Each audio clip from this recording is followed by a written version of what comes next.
Good afternoon, students. The next chapter, chapter number 2 of maths is exponent और power. ये chapter हमने 7th class में भी पढ़ा हुआ है. क्या होता है एक्सपोनेंट? जब किसी भी इंटीजर को for a number of times उसी नंबर से मल्टीप्लाई किया जाता है तब हम उसको एक्सपोनेंशियल फॉर्म में रिप्रेजेंट करते हैं. जैसे कि मान लीजिए मेरे पास 2 है तो उसको मैंने 3 बार 2 से ही मल्टीप्लाई किया है. 2 into 2 into 2 which is represented as 2 cube पढ़ेंगे इसको. पावर 3 है तो 2 क्यूब.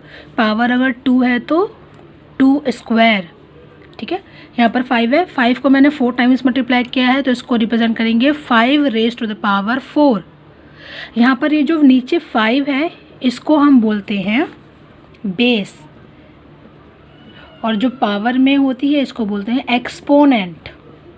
ठीक है. जो नीचे होता है वो होता है बेस, जो ऊपर छोटी सी होती है पावर के रूप में उसको बोलते हैं एक्सपोनेंट. तो ये होता है हमारा एक्सपोनेंट. हमने कुछ लॉज 7th क्लास में पढ़ी हुई थी, उनको एक बार रिवाइज कर लेते हैं. ये हैं वो लॉज. जब बेस सेम होता है, किसी भी 2 नंबर को मल्टीप्लाई कर रहे हैं उसमें अगर बेस सेम है और पावर्स अलग है, एक्सपोनेंट अलग हैं, तो उन दोनों की पावर्स ऐड होती है. Means a to the power m into a to the power n which is equal to a की power m plus n. Same अगर बेस सेम है, पावर्स अलग हैं और अब उनको डिवाइड करते हैं तो पावर्स माइनस होती हैं. यहाँ पर a to the power m की पावर n, तो यहाँ पे पावर्स मल्टीप्लाई हो जाती हैं. यहाँ पर बेस अलग है, पावर सेम है. यहाँ पर बेस सेम था, पावर्स अलग थी तो यहाँ पे पावर्स ऐड हो गई थी. यहाँ पर बेस सेम है, पावर्स अलग है तो यहाँ पर बेस मल्टीप्लाई हो जाएंगे. मल्टीप्लाई होंगे, ऐड नहीं होंगे, इसका ध्यान रखना है. a to the power n into B to the power m is equal to a into B की पावर m. सेम डिवाइड में a to the power m divide by b to the power m is equal to a divide by b की power m. और अगर कोई negative exponent है, a to the power minus m के रूप में है वो, तो उसमें क्या करते हैं हम उसका रेसिप्रोकल करते हैं without sign. a to the power minus m is equal to 1 upon a to the power m. और अगर a to the power m है तो इसका हो जाएगा 1 upon a to the power minus m. तो ये सब हमने 7th क्लास में पढ़ा हुआ है. कंडीशन वही रहेगी, अगर सेम है बेस, पावर्स अलग हैं तो पावर्स ऐड हो जाएंगी. दैट मीन्स ये हो जाएगा a upon b to the power m plus n. Example के लिए अगर मेरे पास 1/2 की पावर 3 है, 1/2 की पावर 4 है तो ये हो जाएगा 1/2 की पावर 3 प्लस 4 विच इज़ 1/2 की पावर 7. सेम इसमें बेस सेम है, पावर्स अलग हैं तो यहाँ पे ये पावर्स डिवाइड हो जाएंगी. तो ये हो जाएगा a की पावर माइनस हो जाएंगी पावर्स. साइन डिवाइड का है तो पावर्स माइनस होती हैं. फॉर एग्जाम्पल्स 1/2 की पावर अगर 2 है या 3 ले लेते हैं, डिवाइड बाय 1/2 की पावर 2 होगा तो यहाँ पर 1/2 की पावर 3 माइनस 2 यानी कि 1/2 की पावर 1, जिसको हम 1/2 भी लिखते हैं. सेम इधर यहाँ पर a की पावर m की पावर n था तो यहाँ पर मल्टीप्लाई हो गया था. यहाँ पर a की पावर m की पावर n है तो पावर्स मल्टीप्लाई हो गई थी. सेम यही काम यहाँ पे भी करेंगे. a अपॉन b की पावर m की पावर n है तो यहाँ पे m into n powers multiply हो जाएंगी.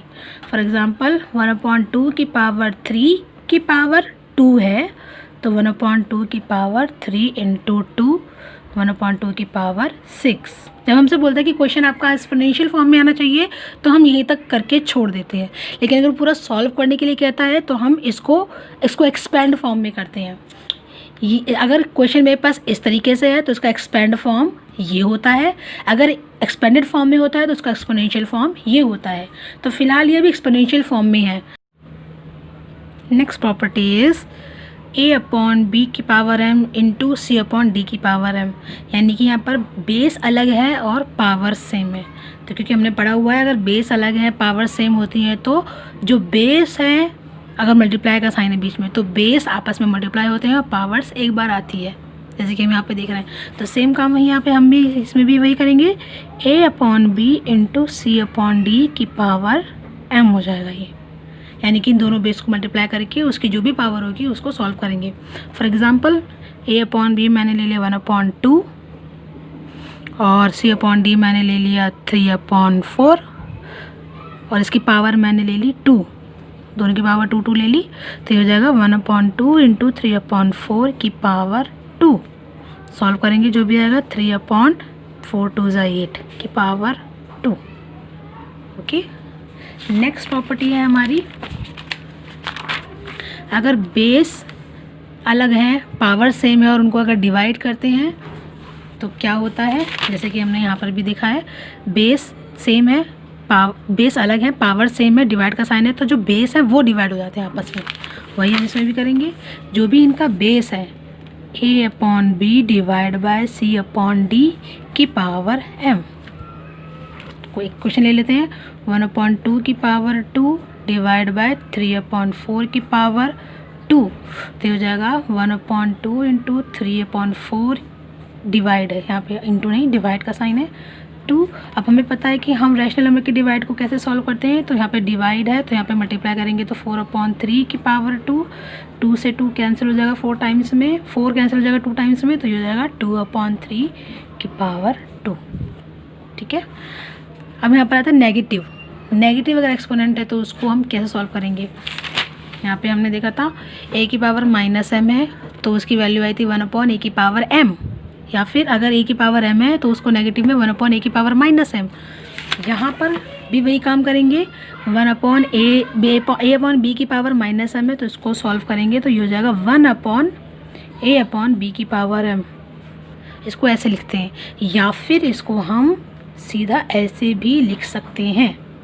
ये यहाँ पर जो न्यूमरेटर था वो डिनोमिनेटर हो गया, जो डिनोमिनेटर था वो न्यूमरेटर हो गया, और साइन जो है, जो एक्सपोनेंट था वो नेगेटिव से पॉजिटिव हो गया। ठीक है, जैसे कि मेरे पास है 2/3 की पावर -3, तो इसको मैं ऐसे भी लिख सकती हूँ 1/2/3 की पावर 3, और ये बराबर होता है 3/2 की पावर 3। ठीक है, तो ये होता है हमारे एक्सपोनेंशियल लॉज। 2.1 एक्सरसाइज में हम इन्हीं सारे लॉज का यूज़ करेंगे।